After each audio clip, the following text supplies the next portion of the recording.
You are stuck in a nightmare. We are going to kill you.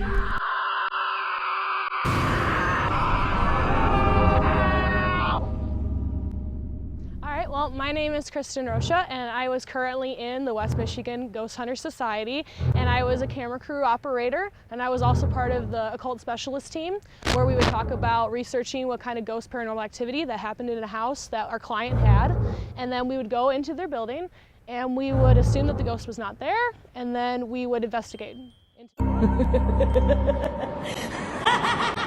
The research, you have to learn how to research about the history of whatever building that we're observing and trying to figure out exactly why it would happen in that building.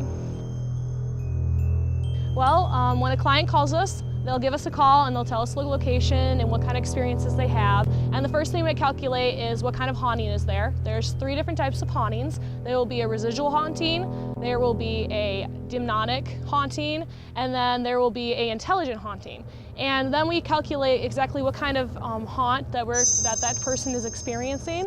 And then we also research about the house and letting them know exactly what happened in their house before they moved in. And then we would look at exactly where the hot spots are, knowing exactly where all the activity is happening in the house. And then we would go and we would set up cameras in the exact locations of where they experienced them so that we can get the best effect of seeing if we can capture anything. Then we would go into it and do first-hand account interviews, let them know that we're here to help them. If they have children, they're first priority. So anytime that there's children involved, that they are always first. We always go into their houses first, have them on first of our list. When it comes to actually setting up, we always start around midnight. Witching hour and demonic hour is 2 in the morning and 3 in the morning. So we like to start our investigations around 1 in the morning and end about 4 in the morning. Well, we believe in 5 to 7 stages of demonic possession. I will give you the 5 that are kind of in the base range. We believe that when someone is being haunted by a demon, it's usually something from childhood onward. It's something that has been with them for a long time and usually is unsettled, very settled. It doesn't like to make a lot of movement. It's just waiting for an invoke. It's waiting for someone to come in and try to invoke it. And it really wants that person. It's usually someone that wants to get to that person. And there's 5 stages of how it works.